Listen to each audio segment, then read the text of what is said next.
Olá, bem-vindo ao Literário, seu podcast de literatura com Anita Deac e Paulo Salvetti. Olá, bem-vindos a mais um episódio do podcast Literário, eu sou Anita Deac. Olá, sou Paulo Salvetti. Viemos hoje para falarmos de vida e obra. De que maneira a vida do escritor influencia a obra ou de que maneira a obra do escritor influencia a vida. Antes de começar esse episódio, queria passar 2 recadinhos para vocês. Quarta-feira que vem, dia 14, eu vou participar ao vivo no YouTube do Flávio Ricardo Vassolé para falar de Fernando Pessoa, Guimarães Rosa e a construção do imaginário. Vai ser lindo, então quem quiser é só me seguir no Instagram, a descrição... O meu Instagram tá ali no episódio, né? É só clicar lá, que aí eu vou colocar o link, tudo bonitinho na bio, vai ser maravilhoso. E para quem quiser também, tenho mais 2 vaguinhas para o meu curso longo de escrita.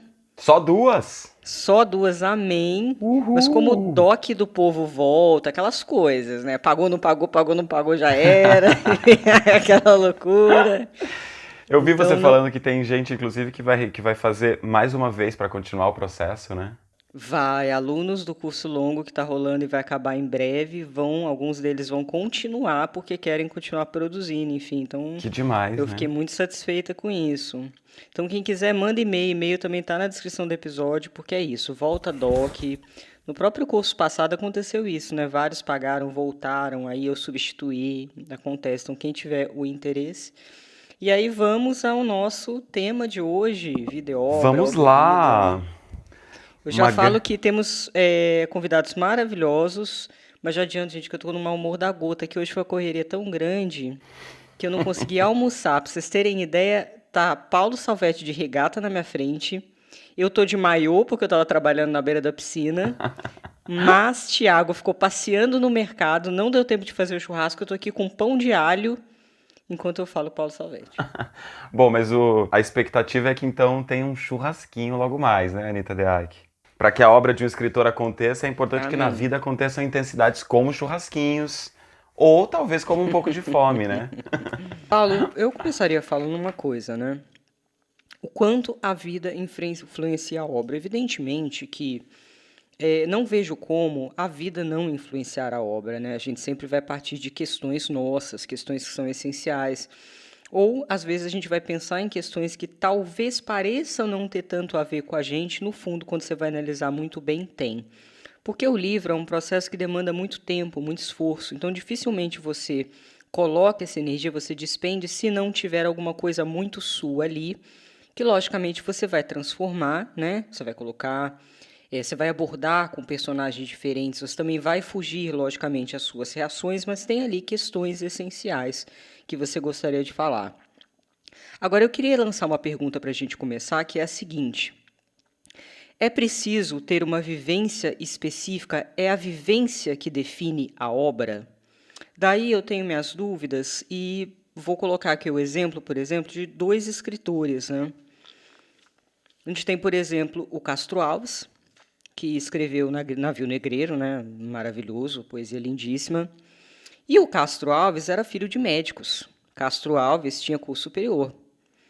E ele conseguiu, mesmo não tendo aquela realidade, né, de ter passado por, sim. Era negro, mas não passou por, né, tinha isso. Mesmo assim, ele conseguiu colocar uma poesia que fala, né, sobre, enfim, a escravatura e etc., de uma maneira sem ter passado exatamente por aquilo. Por outro lado, a gente tem Lima Barreto, né, que era pobre, que era excluído, que morreu alcoólatra, tiveram problemas ali psiquiátricos, alguns durante o resto da vida dele e tal.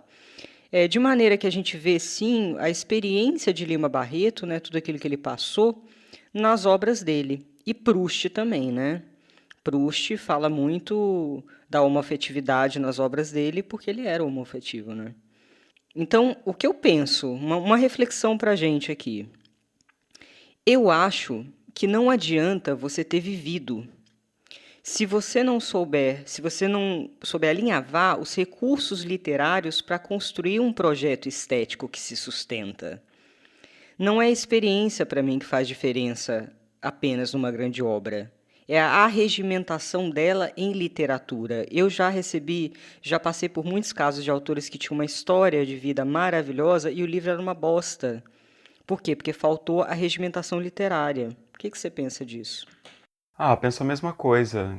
Também, como você estava falando no começo, eu acho que essa relação aí, autor e obra, tem várias possibilidades de se enxergar isso na literatura, né? Quando se pensa em literatura. E eu acho que tem duas perspectivas distintas, né? Que é a perspectiva da criação literária e a perspectiva da recepção literária. Na criação literária, inevitavelmente a vida está atravessando a obra e a obra está atravessando a vida, mesmo porque a obra é uma ação da vida em vida, é uma inscrição ali da vida na obra e da obra na vida, porque, veja, são as horas da minha própria vida, os afetos, os estímulos, o clima, os humores da minha própria vida que estão ali em ação durante a escrita da literatura, né? Agora, outra perspectiva é a perspectiva da recepção, né? E aí, se na recepção eu vou querer efetivamente traçar, observar paralelos, buscar, aí, enfim, a gente pode fazer escolhas, né? Se queremos ou não. Mas como aqui a gente costuma pensar bastante essa perspectiva da escrita, eu acho que diante disso é inevitável, né? Quem que nunca se inspirou naquele tiozão lá, né? Pra criar um personagem, ou então do amigo, enfim, pegou lá uma coisa de alguém, quer dizer, as nossas vidas elas estão ali em cruzamento. Mas você falou aí a coisa que também eu estava pensando, que na verdade o que interessa não é exatamente a vida do escritor, né? O que interessa não é a gente ter tido uma grande experiência da vida e isso é que vai virar literatura, né? Não é a grande coisa o fato, né? Ou qualquer coisa da vida, né? Seja uma inscrição mais fiel a alguma coisa que aconteceu, ou seja uma ficcionalização absoluta a partir de uma inspiração em algo que aconteceu, mas o que interessa mesmo é essa transfiguração em linguagem. É quando a gente vai ali pensar o modo de dizer aquilo. Aí, de fato, temos um projeto estético, né? Que é quando a gente está pensando a coisa em meio à forma de a coisa aparecer em linguagem, né? Aí sim é que a coisa vai virar literatura. Como você estava dizendo, obviamente, né, que experiências particulares, você citou aí dois casos bem emblemáticos, né? O Lima Barreto, em especial, eu acho que ele é muito paradigmático para a gente pensar essas questões, porque o Lima Barreto tem uma obra muito colada, né, a experiências de vida e que também tem uma importância, né, enorme, gigantesca, literária, de fato por ele ter vivenciado essas coisas, né? Quer dizer, talvez se ele não tivesse tido aquelas experiências de vida, talvez a literatura dele não tivesse sido tudo que foi. Mas isso porque ele foi um homem interessado em transpor todas essas coisas da vivência dele em linguagem, né? Só por isso é que a obra dele se tornou grande, não porque ele viveu aquelas coisas exatamente. Sim, fazendo só uma pontuação aqui. Castro Alves tem, né, um grupo. A Castro Alves tem aquelas fotos antigas que nem o Machado de Assis, que você fica em dúvida se ele era negro, se ele não era negro, enfim. E tem alguns grupos que colocam o Castro Alves como negros, tem gente que fala que ele é mais claro e tal, enfim, não vou entrar nessa, mas só estou explicando porque eu coloquei ele como negro aqui, tá? Na minha pontuação. Agora, em relação ao Lima Barreto, eu acho que tem uma coisa, Paulo, que sim, ele veio de uma família pobre, possivelmente ele deve ter tido ali uma primeira infância, se eu não me engano, pobre, mas ele foi apadrinhado pelo Visconde de Ouro Preto. O Lima Barreto estudou no Pedro II, que era um colégio que tinha uma educação assim primorosa, primorosa. Então pensa, ele uniu a experiência de vida dele, porque ele viu a pobreza, né, com a questão de estudo, uma boa referência, uma boa educação, porque inclusive na época que o Lima Barreto produziu, o que estava na moda tinha uma influência muito forte das belas letras europeias, né? Então isso era o que se entendia por literatura. E o Lima Barreto ele foi na direção contrária, ou seja, o projeto estético dele, o léxico dele, a construção sintática, estilo coloquial, ágil, moderno, características da prosa do Lima Barreto, são escolhas que vão estruturar, né, as vivências dele. Então ele pega sim o que ele passou, mas tem um projeto estético que vai estruturar isso, e não o contrário, na minha opinião. Você entende? Porque se você só joga a experiência de vida e não pensa no projeto estético, pode ficar bem ruinzinho. Com certeza. Tem um outro dado do Lima Barreto, né, que é para a gente também evidenciar ainda mais esse seu projeto literário, né, que o Lima Barreto é quase uma parte ali, né, se a gente vai olhar historicamente, ele, claro, tem ali uma certa ainda influência do realismo machadiano e tal, mas ele já está numa outra pegada, né, que vai se aproximar um pouco do que depois vai virar o modernismo, né, os romances modernos que vão vir depois, modernistas, mas ele não é nenhuma coisa nem outra, né, ele está ali numa singularidade que eu acho que é bem correlata à singularidade dele. Isso que você disse, né, o fato dele ter sido pobre, mas ter tido uma experiência de educação que fez com que ele pudesse pensar, né, de um modo, digamos, entre aspas, letrado, toda essa condição de vida, todas as experiências que ele viria a ter, né, então essa singularidade, né, tanto da história, tanto desse lugar social que ele tá, quanto da linguagem dele, eu acho que são correlatas, mas é só porque a linguagem e a experiência têm essa singularidade, é porque talvez a gente saiba tanto dele hoje. Inclusive sabemos mais dele hoje, né, do que na época se soube, né? Ele teve um reconhecimento bem tardio.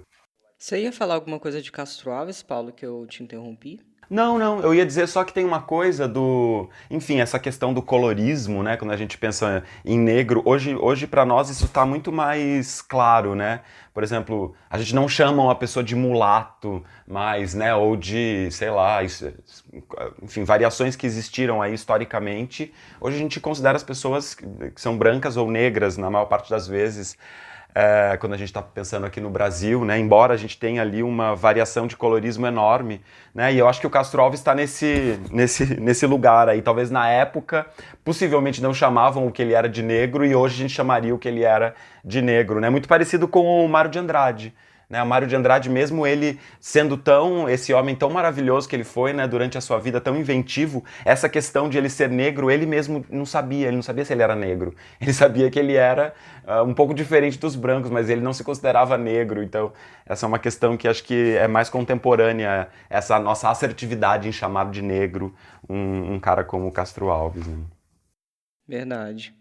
Bem, uma pequena pontuação aqui para os escritores que eu coloquei. Aquilo que serve à vida não necessariamente servirá a uma narrativa, um ponto de atenção.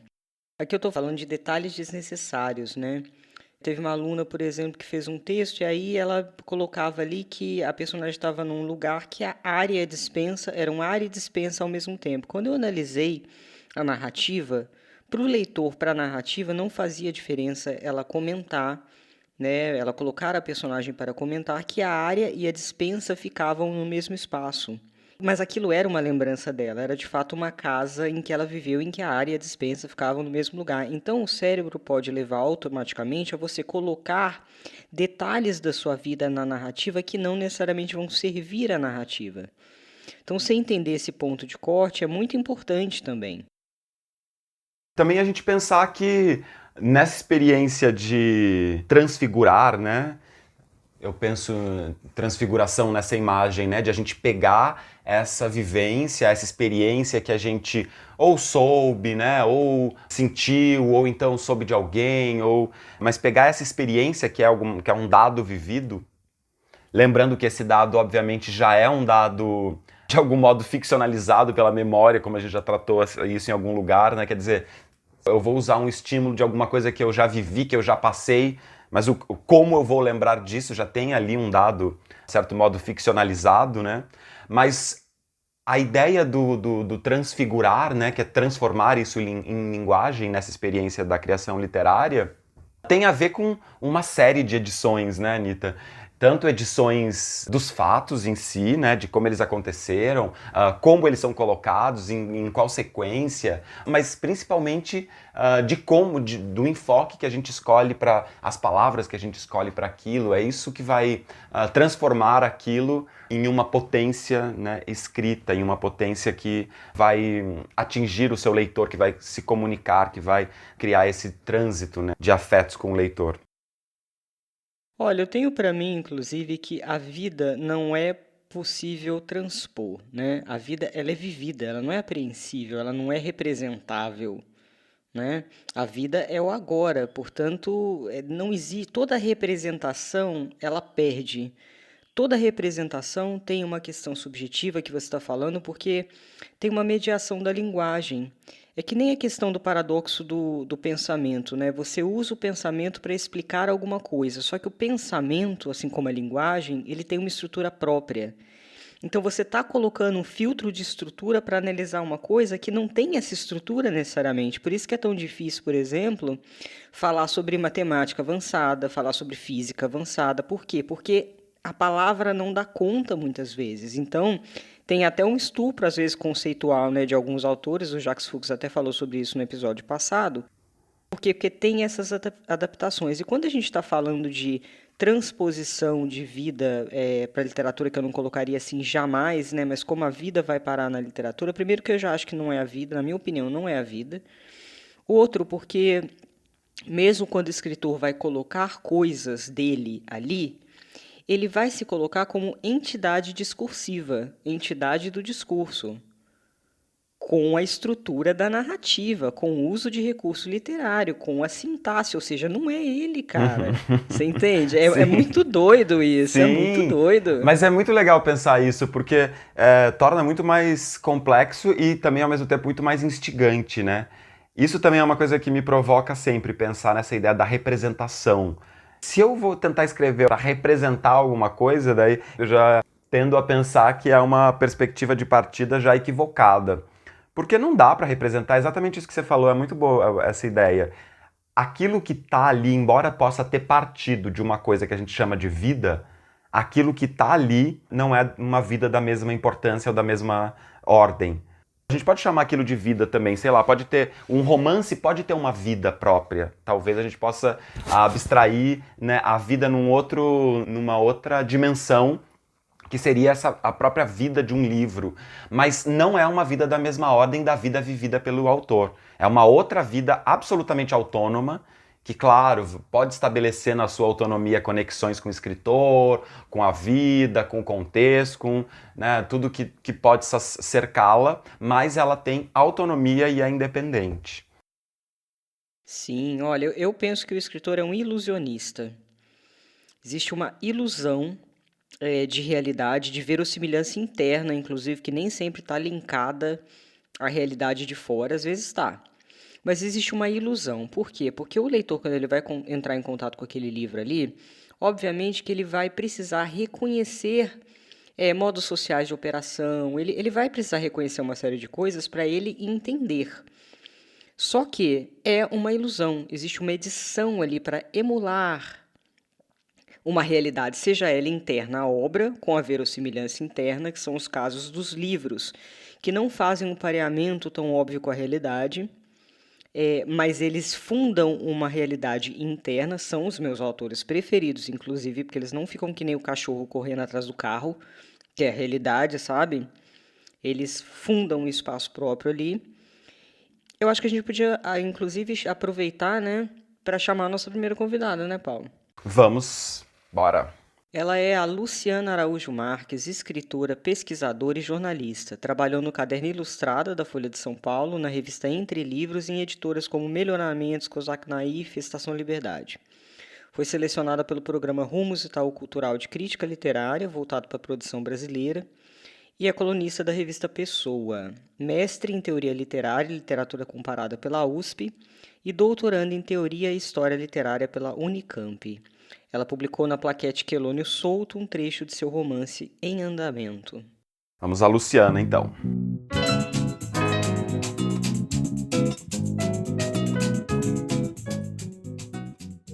Em O Método Albertini, que é esse livro incrível, né, da Anne Carson sobre o Em Busca do Tempo Perdido, que, aliás, é um clássico aí desse debate do entroncamento entre vida e obra, ela vai dizer, a certa altura, que é sempre enganador o problema de se ler o texto de um autor à luz de sua vida ou não.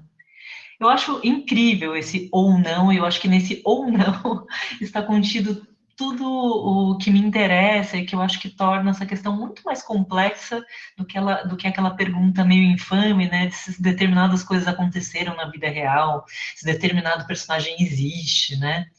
Nessa pesquisa, então, que eu desenvolvo, sobretudo, entre 2000 e 2010, sobre literatura de periferia, o que para mim era muito mediador da leitura era o fato de que um monte de informações extratextuais, como os paratextos editoriais, Orelha, Quarta Capa, Release, e também em sua recepção, né, seja nas entrevistas ou mesmo em resenhas, o quanto dados da vida desses autores, né, no caso Ferrez, Paulo Lins, Luiz Alberto Mendes, quanto dados da vida desses autores eram muito mais destacados do que exatamente o conteúdo literário de seus livros, né? Não apenas, mas isso sim era bastante destacado. Inclusive, o Ferrez, quando ele termina o Capão Pecado, o livro não está nem publicado ainda, ele vira destaque nos jornais com uma manchete do tipo desempregado do Capão Redondo escreve um livro, ou algo assim, né? Então, a gente nem sabia exatamente que livro era esse, mas a notícia era o desempregado do Capão Redondo, né?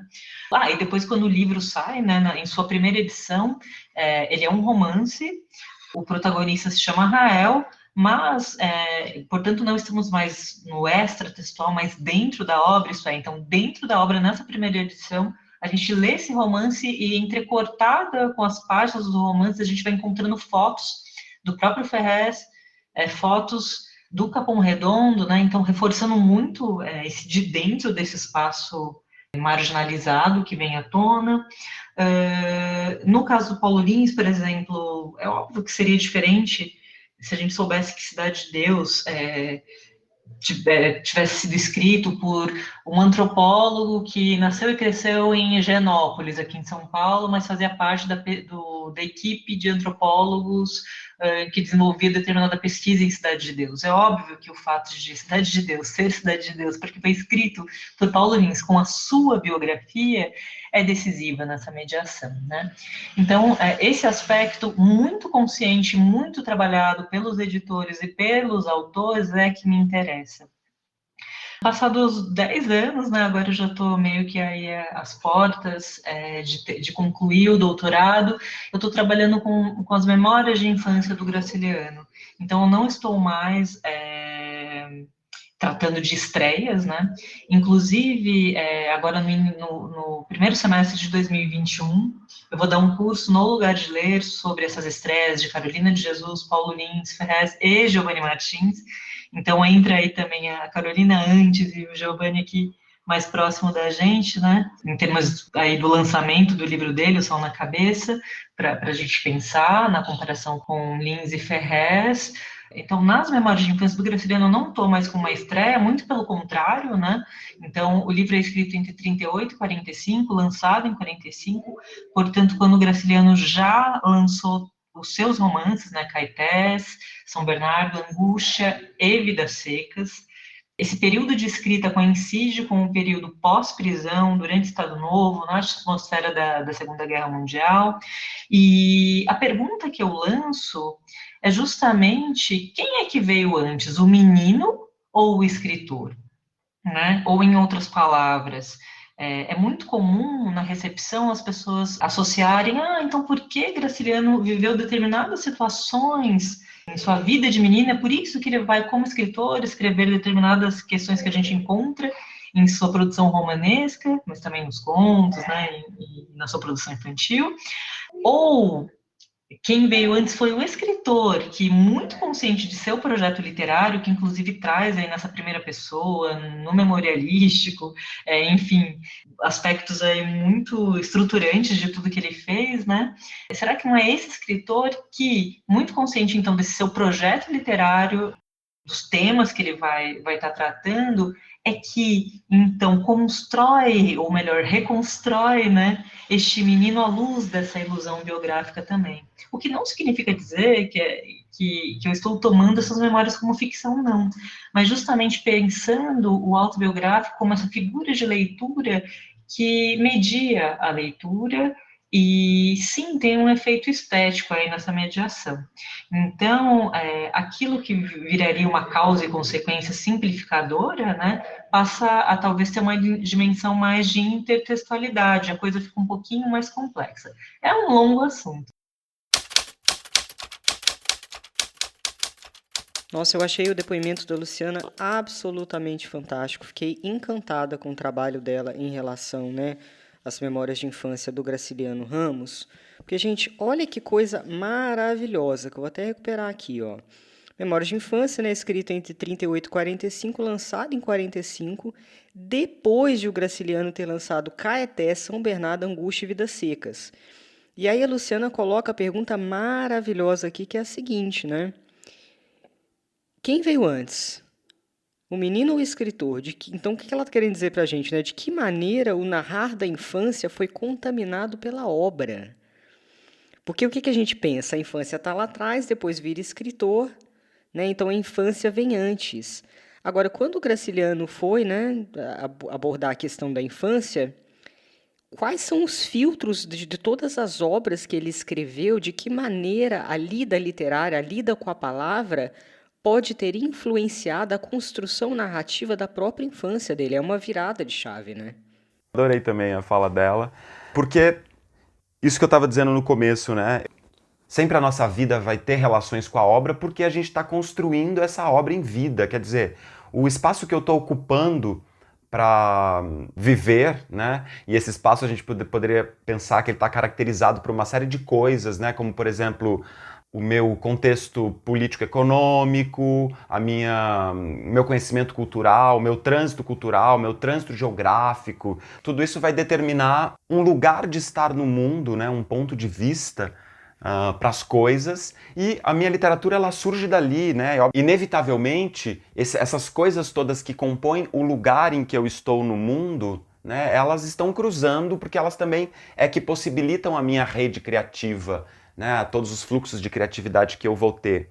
Agora, quando a gente se dá conta também de que, enquanto escritores, o nosso projeto literário é o que vai reconstruir, né, essas potências de vida, como ela diz aí, né? Porque ela diz que então, nessa ideia de que o escritor veio antes do menino, que esse menino que está ali na obra, ele não é exatamente o menino que o Graciliano foi, embora tenha um caráter exatamente biográfico essa obra, mas ele não é exatamente aquilo, porque ele está nesse movimento do que a gente está falando aqui, ele está transfigurado em linguagem, né? E aí, nesse sentido, se a gente pensa que o escritor veio antes, então é o escritor dono de um projeto literário, quer dizer, o Graciliano já tinha escrito tudo isso que você já falou aí, né? Pensa em São Bernardo, Vidas Secas, né? Quanta coisa que tem ali já de potência estética, para depois vir esse livro. Quando a gente tem a consciência do projeto estético que envolve, né, a literatura que a gente quer fazer naquele momento, né, em meio a essa pessoa que nós somos, a vida que nós temos ali naquele momento, o nosso trato da vida ele se torna muito mais sofisticado, complexo e tal. Muito legal mesmo. A Luciana coloca um ponto muito interessante, olha. Em vez de pensar o autobiográfico, né, como causa e consequência, ou seja, você virar e falar assim, então esse autor escreveu isso porque ele viveu isso, porque ele passou isso, ficar buscando esses rastros, essas pegadas, né? Pensar esse autobiográfico como intermediação, né, que é uma coisa completamente diferente. E para mim faz todo sentido, Paulo, porque apesar da gente... O ser humano é um bicho controlador, né? Ele quer ter o controle de si mesmo, ele quer achar que ele sabe exatamente quem ele é, esse tipo de coisa. E a verdade é que, assim, quando eu penso na minha vida, eu não sei exatamente o que é causa e consequência. Eu não tenho esse domínio para falar que eu virei escritora por causa disso. De repente eu ouvi um grito lá quando eu tinha 6 anos, ou eu não me lembro de uma história que ficou lá no meu subconsciente, e de repente é essa história que me levou a ser escritora, e eu nem sei. Então, essa coisa da causa e da consequência aplicada à vida humana, me parece uma ambição frustrada, porque a gente pode até elencar, sabe? Aí eu acho que foi por causa disso. Mas, na maioria das vezes, pensa no discurso. Quando você estabelece que alguma coisa aconteceu com você por causa disso, pensa na quantidade de defesa psíquica que tem aí, a autoimagem que você faz em relação a você mesmo e que vai corroborar esses pontos que você está colocando. Então, a gente, não sei se você se percebe assim, a gente se mostra e se esconde, a gente tem acesso e não tem acesso a gente mesmo o tempo inteiro. Não é possível se aprender, você entende? Agora, você imagina um outro querendo aprender, olha que loucura, tá? Nem a gente se apreende, tá? Aí chega o outro e quer estabelecer causalidade, né? Quer fechar a questão num negócio, mas se nem o autor vai conseguir fazer isso, entendeu? É muito complicado. Ontem eu estava num encontro com um amigo, aí a gente estava falando sobre isso, sobre essa questão da pira do autoconhecimento, que é um valor contemporâneo super. As pessoas têm que se autoconhecer, o autoconhecimento. Claro, eu também concordo que o autoconhecimento, a inteligência emocional são coisas importantes, mas tem um risco tão grande aí, exatamente pelo que você disse, porque é muito fácil a gente cair numa cilada de achar que por meio de algumas ferramentas a gente vai ser capaz de se entender definitivamente. E que você vai entender que, na verdade eu sou assim porque olha aqui o que eu fiz, porque aquele dia que a minha mãe me falou isso, então eu sou assim. E, né, chegar a essas conclusões, claro, a gente pode entender chaves, isso sim, né? Identificar traumas e trabalhar isso, mas assim, tem um risco enorme de uma simplificação por um lado e de uma ficcionalização por outro, né? Uma ficcionalização da nossa própria vida, a gente criar ali razões que, enfim, são inventadas tanto quanto a literatura, né? Agora, nesse sentido das dúvidas, né, e a gente não saber o que é a causa e o que é a consequência das coisas, estar nesse meio, né, acompanhar, ser esse entre, né, no lugar da escrita, é muito mais interessante. É muito mais interessante a gente ter menos certezas, né, e não saber como fazer. É muito mais legal do que a gente já saber e só executar, representar coisas. Muito mais divertido, inclusive.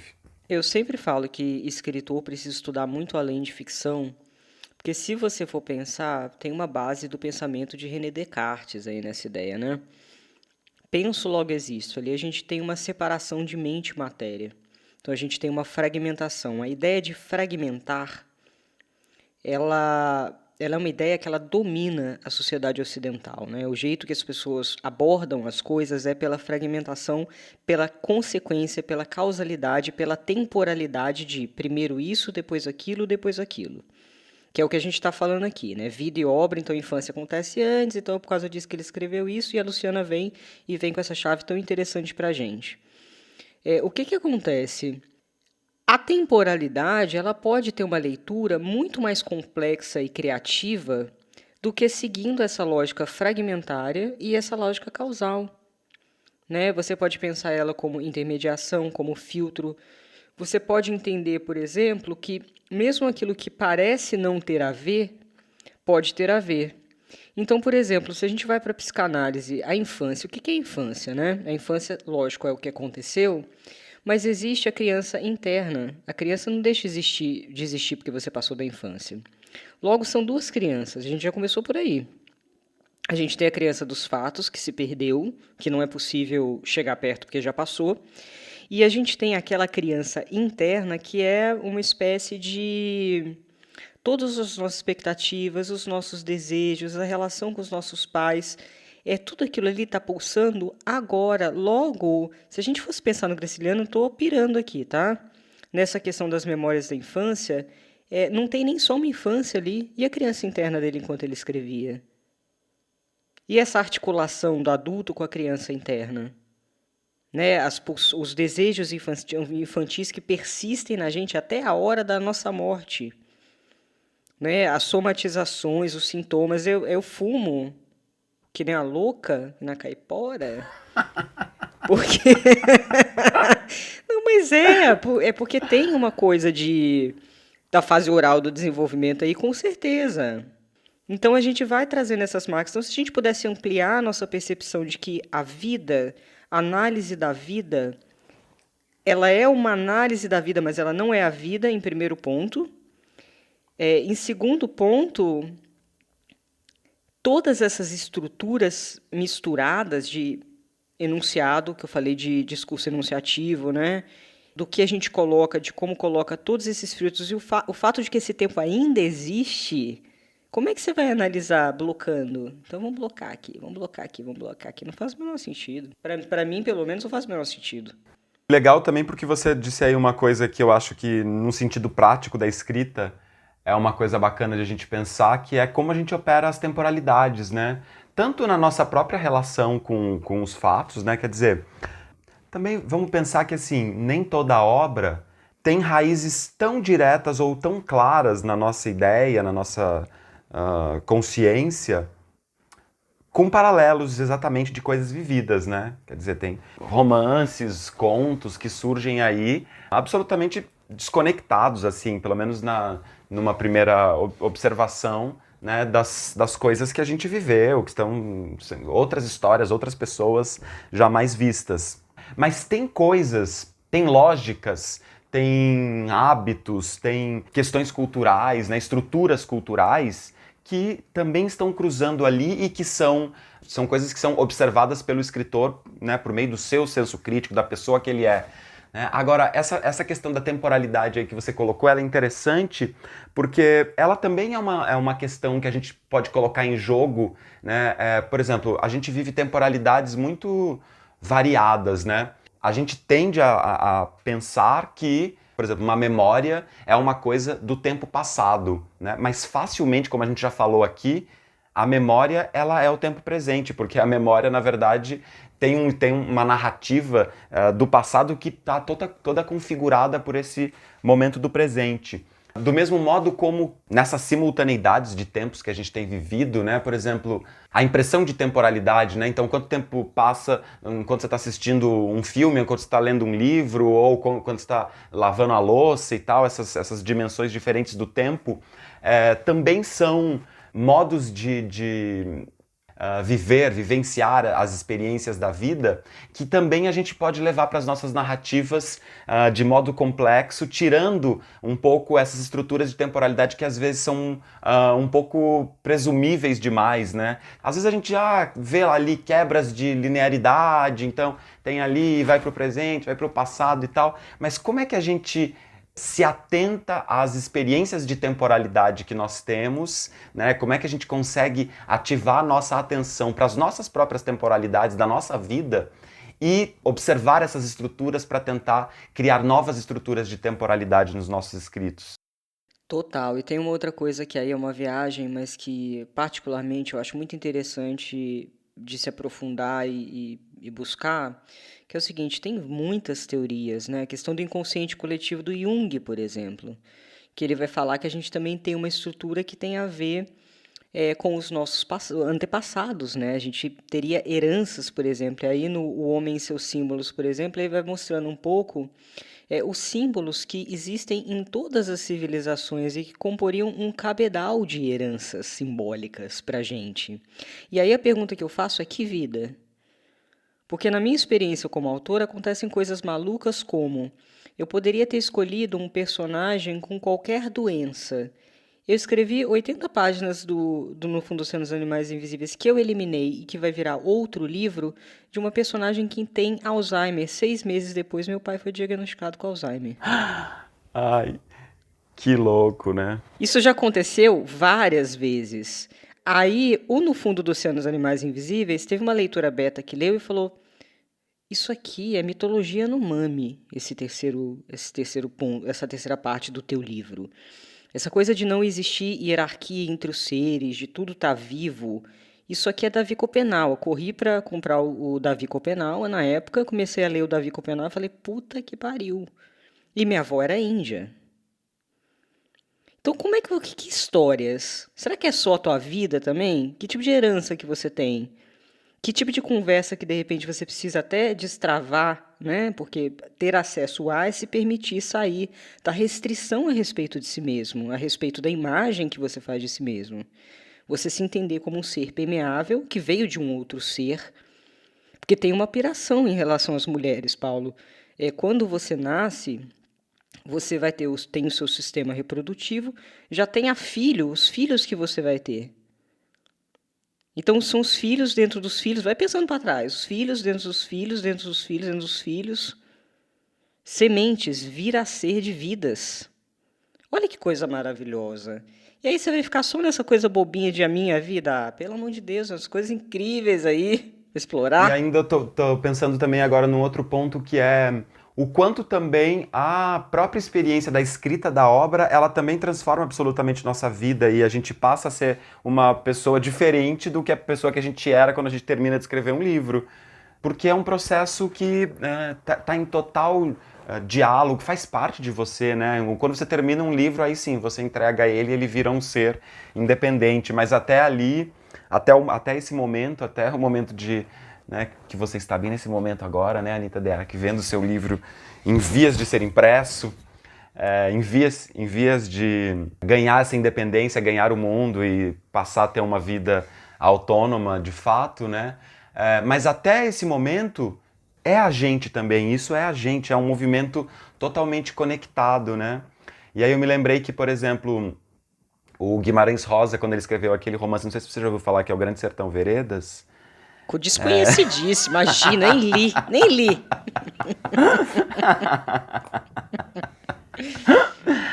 Quando o Guimarães escreveu O Grande Sertão Veredas, ele levou 10 anos para escrever e quando ele terminou de escrever, ele começou a escrever, ele não tinha nenhum problema de saúde e quando ele terminou de escrever o livro, ele era cardíaco e tinha pressão alta.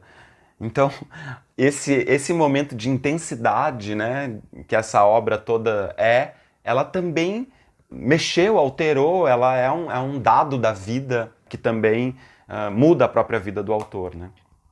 Eu acredito que existam vidas narrativas, né? Cada livro é uma vida narrativa, o pulsar daquela vida. E, inclusive, eu acho que os livros têm filhos, têm sementes dentro deles, né? Dependendo do autor, você vai descobrir que a obra seguinte, a própria Helena Ferrante, né? Dias de Abandono, se eu não me engano, tem algumas conversas, né, da tetralogia com outras obras dela ali. Então a gente tem as sementes. Então, mas será que a questão é realmente essa de comparar a vida que fora e vida narrativa? Eu gosto de discutir mais em termos de vida narrativa, inclusive porque quando vai para essa história de pensar a vida do escritor como uma chave causal consequente para a interpretação da obra, eu acho que acaba se falando muito de outras áreas do conhecimento. Então você vai para psicologia, você vai para sociologia, você vai para tantas outras áreas e de literatura, que é bom mesmo, acaba não se falando em muitos desses casos. Dito isso, vamos ao Igor, né? Vamos. Igor Graciano é professor de Teoria da Literatura na Universidade da Integração Internacional da Lusofonia Afro-Brasileira. Graduou-se em Letras pela UNB e integra o Grupo de Estudos em Literatura Brasileira Contemporânea. Ele é doutor em Estudos de Literatura pela Universidade Federal Fluminense, cumpriu estágio doutoral na Universidade de Santiago de Compostela e foi consultor da Unesco, assessorando políticas públicas na área de livro, leitura e literatura. Muito bem, então, vamos ao Igor Ximenes Graciano.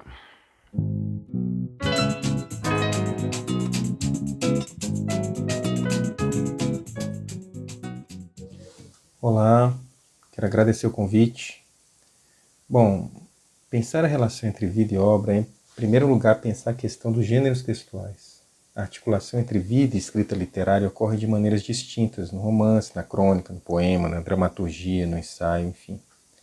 O romance, que é o gênero moderno por excelência, a ambiguidade entre o registro documental e a invenção foi exercitada por meio de diferentes estratégias.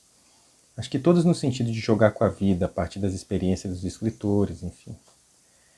Tradicionalmente, a dicotomia vida-obra propõe uma via de mão única, no sentido de que a escrita, a obra, vem depois da vida, que os eventos abertos da vida são recuperados, trabalhados, sintetizados, enfim, na forma da obra, espécie de duplo da vida, porém que nunca se confunde com ela.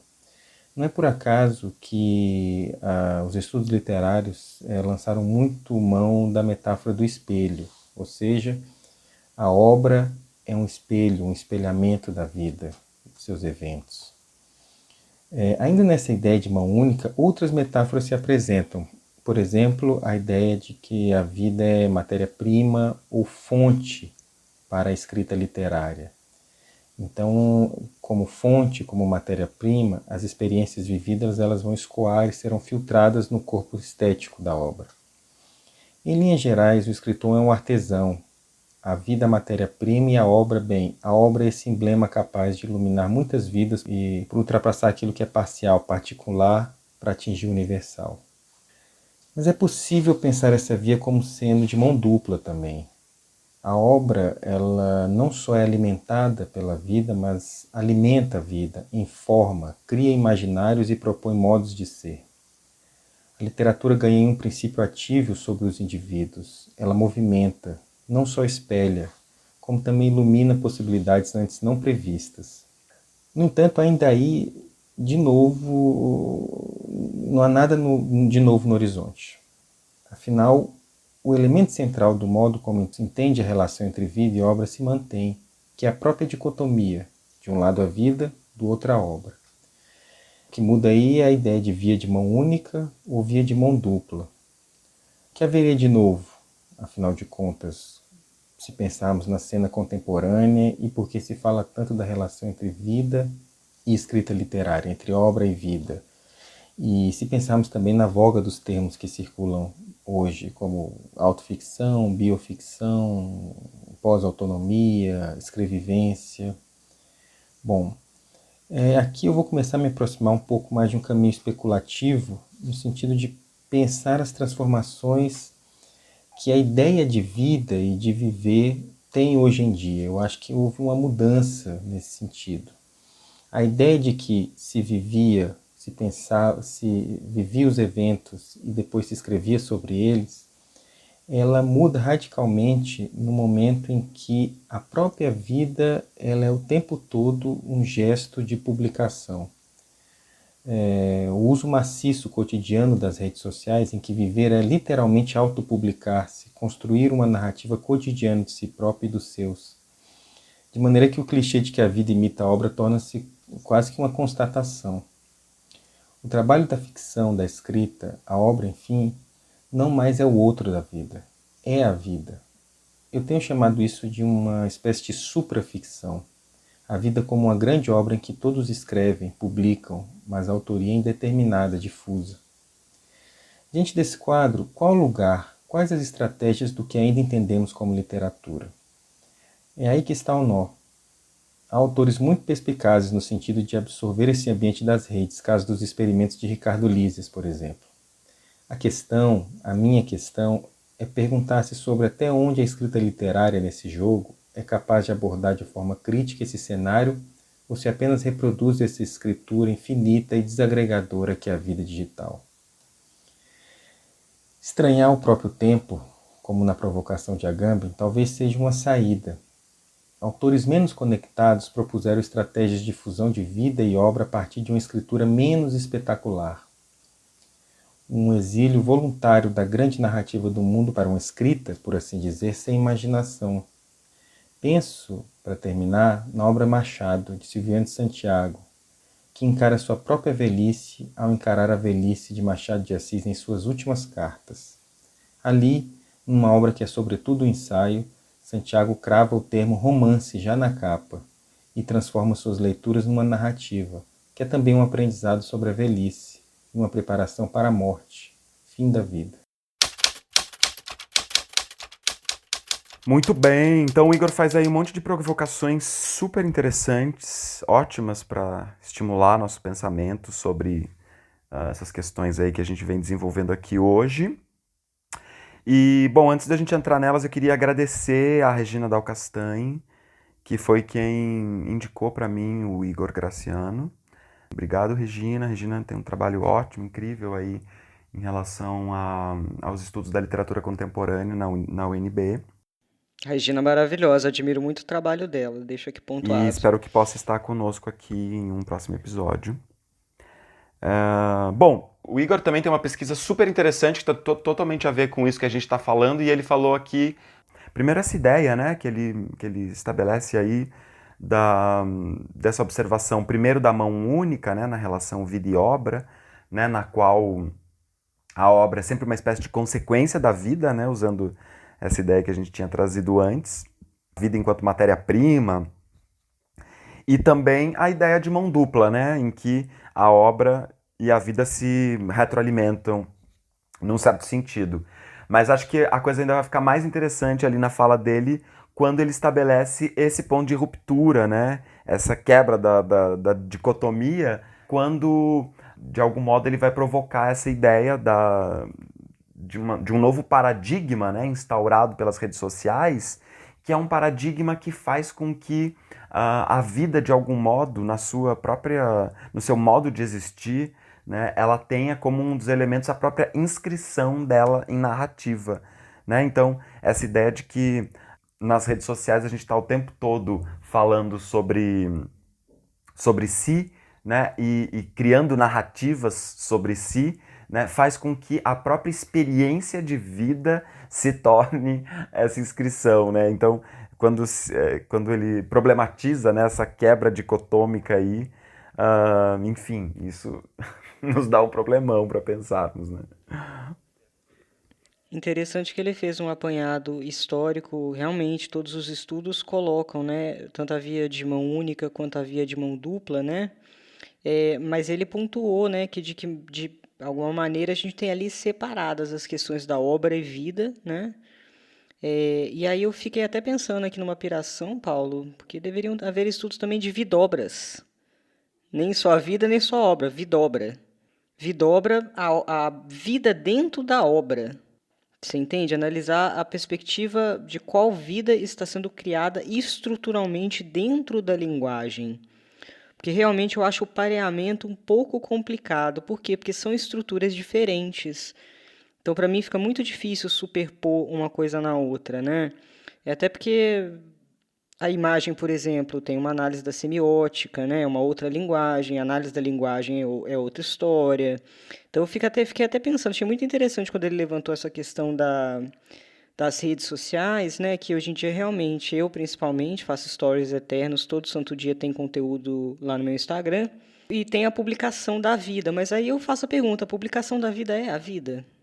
Ao mesmo tempo, ele toca num ponto interessante que é uma narrativa, né? A partir do momento que você se edita e você se publica, é uma narrativa, mas é uma narrativa que tem outros elementos, uma narrativa imagética, é uma narrativa que tem vídeo, né? Um audiovisual, por exemplo. Quando a gente está falando da literatura, ele até falou de um caso muito interessante, que é o Ricardo Lises, que costuma usar, né, memes. Ele já usou memes nas obras dele, imagens que já usou. E aí o Igor fez uma pergunta excelente, colocou um ponto excelente, que é o seguinte: a escrita literária é capaz de abordar de forma crítica esse cenário ou apenas reproduz a infinita e desagregadora vida digital? Né? Uma pergunta que ele se faz. E é uma questão mesmo, porque muitas vezes vira firula. Aqui, pelo amor de Deus, tá, gente? Não estou falando do Ricardo Lises, que é um autor super competente, tá? Eu estou falando do abuso de determinadas estruturas mesmo, redes sociais, enfim, essas coisas da vida que o autor vai jogar para dentro do próprio texto, porque quer colocar alguma coisa que está acontecendo na própria vida no texto, e às vezes ele não entende que o texto, a literatura, é uma articulação de recursos narrativos. Se você só jogar, você vai ter o vazio. Você vai ter um vazio, porque não necessariamente aquilo que é imagem vai conversar com o texto se você não souber articular. Às vezes vira legenda, às vezes a imagem, o texto vira uma legenda da imagem colocada ali. Enfim, então eu acho que é importante pensar a narrativa literária. E nesse sentido, por mais modernos, né, eu sempre ouço os comentários das pessoas, né? Ah, mas o que é literatura? Tudo é literatura, tudo é possível. Cara, tudo é possível numas, né? A gente tem alguns limites na linguagem. Os recursos literários, depois de James Joyce, são os mesmos. Ninguém inventou a roda. Se não souber articular, ficar só jogando coisas porque você acha moderninho, cara, possivelmente não vai dar certo. E aí, em relação à segunda parte da pergunta dele, né? A escrita literária é capaz de abordar de forma crítica esse cenário? Ou ela apenas reproduz a infinita e desagregadora escritura, né, que é a vida digital? Eu não sei, sinceramente, eu acho que a gente ainda está no início desse processo. Se a gente for pensar que a internet ela começou a ficar muito forte no Brasil a partir dos anos 2000, acho que foi isso, não foi? Né, 98, 2000, a gente tem só 20 anos, isso historicamente é ontem. Então tá muito ainda no início para a gente colocar isso dentro da literatura, na minha opinião, de forma que faça sentido dentro da estrutura literária. Talvez a gente já esteja colocando, provavelmente a gente está já colocando, isso faz parte de certas estruturas, mas a gente ainda talvez não tenha o distanciamento para conseguir responder essa pergunta de um jeito adequado, porque, enfim, é uma coisa que a gente só vai perceber gradativamente, talvez, né? Mas isso que você falou é importantíssimo, né? Porque entra também, de novo, naquilo que a gente já tinha comentado da representação, né? Quer dizer, uma coisa é a gente perceber que nessa problematização aí que o Igor trouxe, tem uma questão que é uma própria mudança da ordem da vida, do que significa a vida. Porque, por exemplo, essa constante narratividade em relação à vida que a gente faz nas redes sociais, né? Ela também é um jeito de construir a vida, né? Quer dizer, a gente está produzindo vida fazendo isso. Então, quer dizer, é um jeito de viver diferente, é um paradigma outro. Quando a gente vai colocar isso na literatura, quando a gente vai fazer uma literatura a partir disso, tem um risco também, de novo, de criar uma representação do que a gente está entendendo o que é isso. Né? E também não é a ideia, né? A ideia não é só mostrar coisas que acontecem na vida como a gente está enxergando na literatura, é isso que a gente ficou falando o tempo todo nesse episódio, né? Então como é que a gente ativa a nossa criticidade, né? Para que ela impulsione a nossa criatividade, né? Porque não se trata de representar, né? Se trata de tentar buscar caminhos pelo modo como estão ditados, né? Esses modos de ser e de estar aí. O Igor ainda fala uma coisa que acho que tem tudo a ver com também o que a gente estava falando agora, que é uma chave, né, que ele propõe, é estranhar o próprio tempo. É muito legal, a gente já trabalhou essa ideia aqui do estranhamento, né? Estranhar o próprio tempo, nesse sentido que eu estou falando da crítica mesmo, né? É a gente achar que tem alguma coisa estranha aí e potencializar esse estranhamento para daí saírem coisas. Eu acho que, inclusive, o conceito dele de supraficção, né? É uma questão interessante, ele coloca que supraficção como uma obra, né, que todos publicam. O pessoal do audiovisual que está ouvindo esse podcast vai adorar essa ideia, porque eu acho muito aplicável a questão do audiovisual, né? Tá todo mundo se editando, postando, geralmente é vídeo, geralmente é imagem. Então, realmente é uma obra que está sendo publicada coletivamente. Vou conversar com o Igor, que eu fiquei super interessada, quero ler o trabalho dele, inclusive, porque eu adorei esse conceito.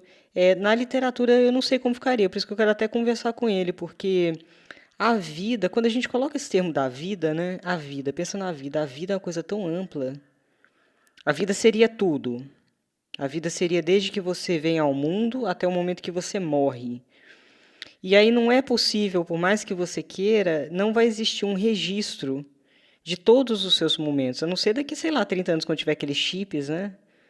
Que você vai gravar todas as suas memórias, o teu olho, etc. Mas, Tudo. assim, é sempre a questão do recorte, né? E aí, a minha questão é, o recorte é a vida? A publicação é a vida? Essa é uma dessas perguntas que eu coloco. Agora, adoro a ideia de que, sim, existe uma obra sendo coletivamente publicada. Olha que interessante a ideia dele. Supraficção. Uma obra que está todo mundo publicando coletivamente e que as pessoas não se dão conta disso, que elas estão produzindo narrativas ficcionais, né? À toa que ele está chamando de supraficção, eu acho. Ficcional está no terreno do ficcional, né? Você escolhe o ângulo, você escolhe a luz, você escolhe a roupa que você vai colocar.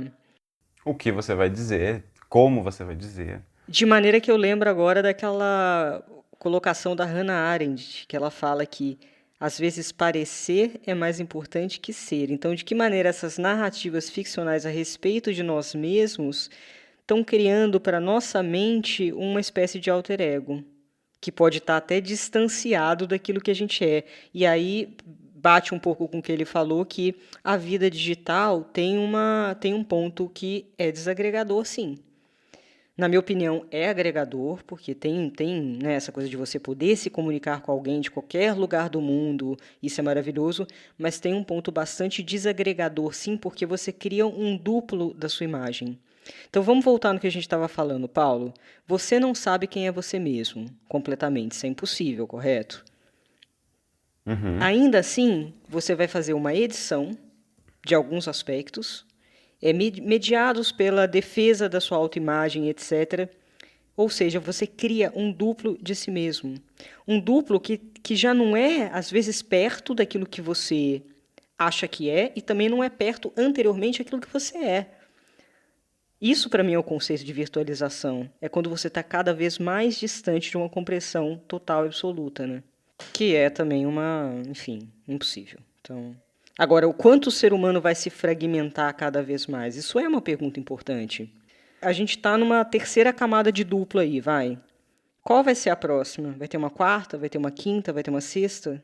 Daqui a pouco você fica em casa, que nem ficção científica mesmo. Daqui a pouco você fica em casa e deixa o seu duplo passear lá em Copenhague. Entendeu? Tem um Paulo lá. Eu fico aqui em casa, eu fico aqui deitado assistindo uma série, tem um Paulo escrevendo um livro ali pra mim na sala. Exatamente. Paulo plugado na Matrix lá, aquele feto estranho. Lembra da imagem da Matrix? Que eles estavam tudo em úteros esquisitos e vivendo em outro lugar? Olha que loucura, Anitta Deac. Basta dar um tema pra gente que a gente enlouquece, né? Faz essa cabecinha ferver, né? Agora, esses depoimentos de hoje, tanto do Igor quanto da Luciana, maravilhosos, super abrem a mente da gente, colocam a gente para pensar, né? Eu quero muito ler os trabalhos dos dois, da Luciana e do Igor. Eu fiquei, assim, curiosíssima, achei maravilhoso. Muito legal. Bom, então é isso por hoje, né? Chegamos ao fim de mais um episódio. E é isso, gente. Divulguem o podcast, apresentem para os amigos, né? Isso mesmo. Quem quiser lá fazer meu curso, pode me escrever. Quiser acompanhar no Instagram também, que eu vou avisar a live com o Flávio Ricardo Vassolero. O Flávio é especialista nos russos, acho que Dostoiévski e Tolstói, se eu não me engano. Então vai ser uma conversa maravilhosa. Então tá bom, pessoal. Boa semana. Beijos. Até semana que vem. Beijos. Até semana que vem. Tchau, tchau.